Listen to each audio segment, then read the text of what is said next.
Hey everyone, and welcome back for another deep dive with us.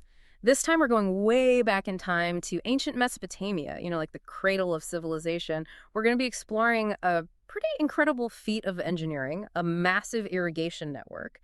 It was discovered in the Eridu region of modern-day Iraq. Now, you've probably all heard of the Hanging Gardens of Babylon, right? Well, this network actually predates those famous gardens by centuries. Wow, that's amazing. I know, right? And to help us navigate through all of this, we've got some excerpts from an article called Mesopotamian Irrigation, Ancient Farming Practices Uncovered. Well, very interesting. Yeah, and we also have a really cool research paper by Jaafar Jotheri and his team, and it's called Identifying the Preserved Network of Irrigation Canals in the Eridu region, southern Mesopotamia. What do you think? It sounds like these sources are going to give us a really fascinating picture of a society that had a deep understanding of water management. Yeah, I think so too. Okay, so before we jump in, for those who need a quick refresher, we're talking about this region that was near the Euphrates River. It was a real hub of activity from the 6th to the early 1st millennium BC. Oh, wow. So that's a really long time. I know. And get this irrigation system was basically lost to time until pretty recently. It was hidden because the Euphrates actually changed its course over the centuries. Wow. So it's like they hit the pause button on history. It really is. So what did they find? Was it just like a few ditches or something? Well, that's the thing. It's not just a few ditches. This network is massive. Really? Yeah. We're talking about over 200 primary canals branching out from the Euphrates, feeding over 4,000 smaller canals. Can you imagine that? Oh, my goodness. That's incredible. So how did they even find this ancient network? Was it some kind of like Indiana Jones style expedition? Well, not quite, although it is a super incredible discovery. Okay, so how did they do it? Well, researchers actually combined cutting-edge technology like satellite imagery and drone photography with good old-fashioned field work to map out this intricate network. So like a combination of old and new school techniques, huh? Yeah, exactly. Yeah. Imagine a network of canals so vast it could encircle a city the size of London. Wow. That's mind-boggling. So they weren't just randomly digging ditches, huh? No, they definitely weren't. It seems like these early Mesopotamians really knew what they were doing. I agree. Mm. So tell me, how did it work? Like, how did they design the system? Well, they were really clever about it. They Right. harnessed the power of gravity, using the natural slope of the land and the high levees along the Euphrates to channel water to their fields. Well, that's smart. Yeah, and they also incorporated these natural breaks in the levees. They're called crevasse splays. Think of them like pressure release valves. Oh, I see. Yeah, and these crevasse splays help to distribute water more evenly across the whole floodplain. Oh, that's really interesting. So they were really working with nature, not against it. That's pretty impressive for a civilization that existed thousands of years ago. But you know what I'm really curious about? What's that? Were there any, like, downsides to having such a massive irrigation system? Even today, large-scale irrigation can sometimes have unintended consequences, right? Oh, that's a great question. It does make you wonder about the potential long-term environmental impact. Right. So what you're saying is that this seemingly brilliant system could have had, like, a hidden dark side. Well, it's possible, but I think let's not get ahead of ourselves. We'll explore those questions in more depth later in our deep dive. Okay, sounds good. But before we move on, I want to make sure I'm picturing this correctly. You've got these primary canals pulling water from the Euphrates. Then it branches out into this network of smaller canals, like veins spreading out across the land, feeding all these farms. Am I getting that right?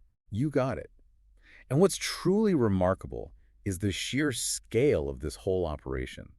Think about it. They were able to cultivate an estimated 700 farms thanks to this sophisticated irrigation system. That's just incredible. And remember, they did all of this without the modern tools and technology we take for granted today. What does that tell us about their society? Were they just like obsessed with efficiency and maximizing output? It definitely speaks to their ingenuity and organizational skills. Remember, this wasn't just a matter of digging a few trenches. Maintaining this network over centuries required meticulous planning, collaborative effort, and a deep understanding of water management principles. So these folks were seriously smart. But let's zoom in a bit. I'm picturing these farmers day in and day out working this land that's been made fertile by this incredible network of canals. What do you think their daily lives were like? Were they constantly worried about droughts or floods? Oh, absolutely. It must have been backbreaking work, that's for sure. Imagine digging and maintaining these canals year after year under the scorching Mesopotamian sun. And yes, managing that delicate balance of water would have been a constant concern. Too much water, and their crops would flood. Too little, and they'd wither and die. Sounds like walking a tightrope, but they clearly figured it out, right? I mean, this system sustained them for centuries. And it makes me think, was their success just about practicality, or was there like a deeper meaning to water in their culture? That's an excellent question, and luckily we can get some answers. Remember those cuneiform texts I mentioned earlier? Those ancient writings offer a fascinating glimpse into the social, economic, and even religious significance of water in Mesopotamian society. Okay, I am officially intrigued. We're going to have to dive into those texts and unlock the secrets they hold. But I guess we'll have to save that for part 2 of our deep dive. Okay, so we're back and ready to like really plunge deeper into these mysteries of ancient Mesopotamian irrigation. Before we went on that tangent, you mentioned these cuneiform texts, like ancient scrolls that give us a window into their beliefs and practices, around water. Yeah, exactly. And these texts, they weren't just, shopping lists or farming manuals. They were like historical records and religious scriptures all rolled into one. Oh, wow. Okay, so what kind of juicy details can we actually get from these ancient documents?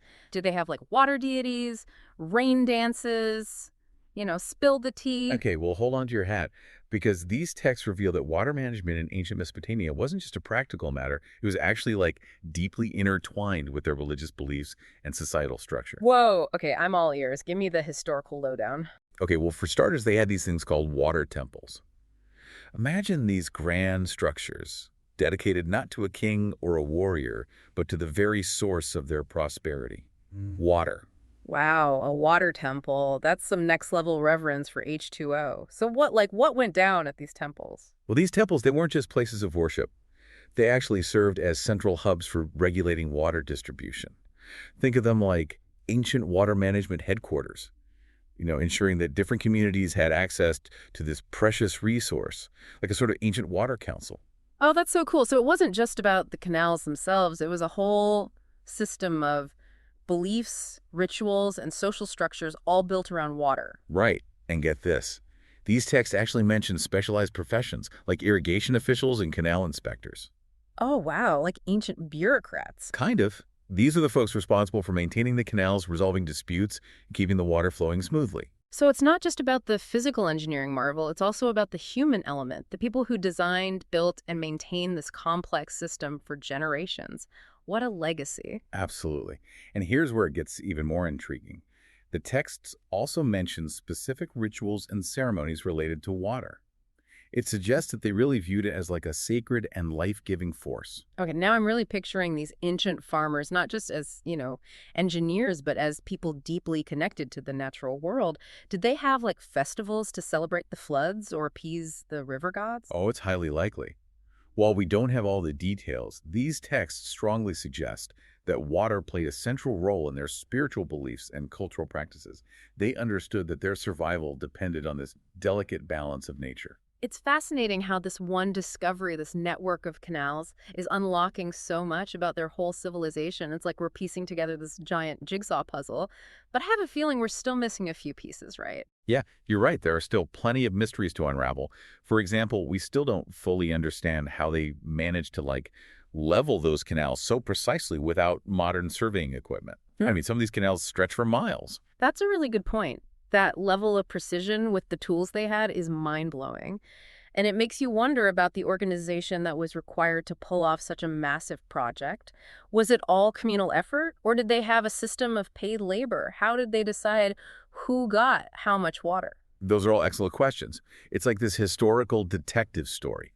We have clues scattered across these ancient texts and archaeological sites, and we're trying to piece together a coherent narrative of how they lived and thrived. So we've explored these technical marvels of their irrigation system, the social structures that supported it, and even their spiritual beliefs about water. But I think there's another layer to this story that we can't ignore, right? The environmental impact. After all, we're talking about a civilization that flourished for centuries, thanks in part to this irrigation system. Yeah, you're right. It's really important to consider both the positive and potential negative impacts of their practices. And remember our earlier question about the dark side of this system. Yeah. Well, some researchers think that over-irrigation might have led to problems like salinization, the buildup of salts in the soil, which could have ultimately harmed their agricultural productivity. Oh, so it's like a cautionary tale. A reminder that even the most ingenious solutions can have unintended consequences. Precisely. It really underscores the importance of sustainable practices and, understanding the delicate balance of nature.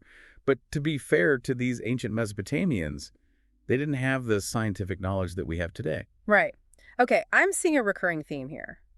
Respect for nature, understanding limitations, and planning for the long term.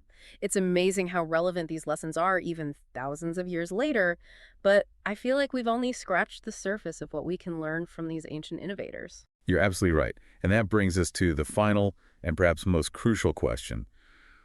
What wisdom can we glean from these ancient Mesopotamian farmers and apply to our own challenges in the 21st century? Okay, I am on the edge of my seat. Let's dive into that in the final part of our deep dive.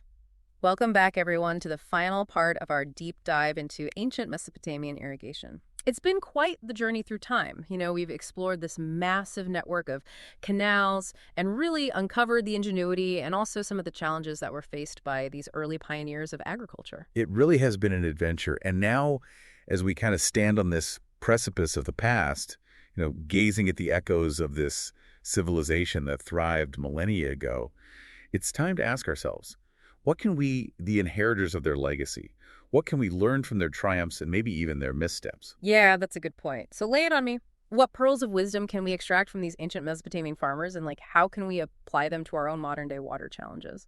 Well, for me, the most striking takeaway is the importance of long-term thinking.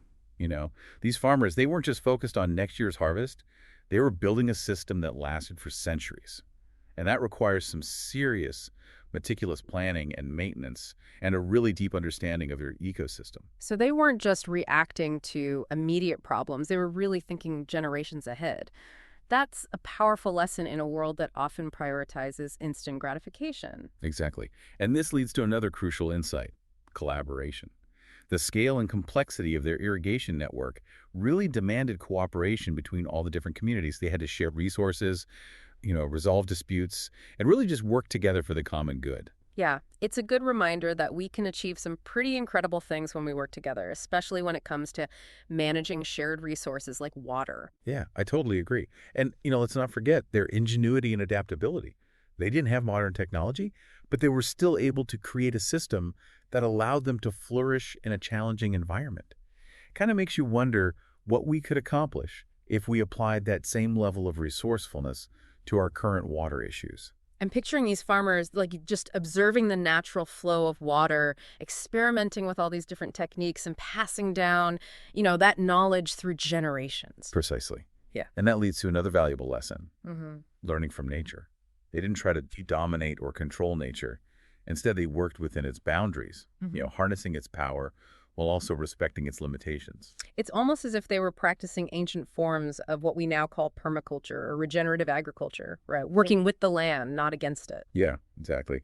And while their irrigation system was a marvel of engineering, their story also serves as a cautionary tale. Remember that speculation about salinization? Yeah. It suggests that even the most brilliant solutions can have unintended consequences if we don't manage resources sustainably. So it's kind of like a balancing act. We can draw inspiration from their ingenuity, but we also have to acknowledge the potential downsides of large-scale interventions. Right. And it really highlights the importance of understanding those complex interconnections, within an ecosystem. Mm-hmm. The ancient Mesopotamians, perhaps without even realizing it, were demonstrating that human well-being is inextricably linked to the health of the environment. It's like that saying, we don't inherit the earth from our ancestors, we borrow it from our children. That's a profound reminder. And it circles back to that crucial element: long-term thinking. We need to shift our perspective from short-term gains to, the long-term sustainability of our planet. Wow, I'm really struck by how relevant these lessons are for us today. Thousands of years later, we're still grappling with many of the same challenges, right? Water scarcity, climate change, the need for sustainable practices. That's true. And who would have thought that ancient Mesopotamian farmers could offer us valuable insights into navigating these 21st century dilemmas? I know. It's a real testament to the power of history and archaeology. By digging into the past, we can unearth not just artifacts, but wisdom that can guide us towards a more sustainable and resilient future. Well said. Their story is like a beacon, reminding us that human ingenuity, coupled with a respect for nature and a commitment to collaboration, can lead to some pretty extraordinary achievements. So as we wrap up this incredible journey through time, I'm left feeling inspired. These ancient farmers, with their ingenuity, their collaborative spirit, and their deep connection to the land, have so much to teach us about how to live in harmony with our planet. It's been an amazing journey. A huge thanks to you for sharing your expertise and insights. It was my pleasure, and I hope our listeners are feeling that same spark of inspiration, that sense of possibility, as we conclude our deep dive into this fascinating world of ancient Mesopotamian irrigation. And a huge thanks to all our listeners for joining us on this adventure. Be sure to check out the show notes for links to the source material so you can explore this topic even further. And until next time, keep those questions coming and never stop exploring.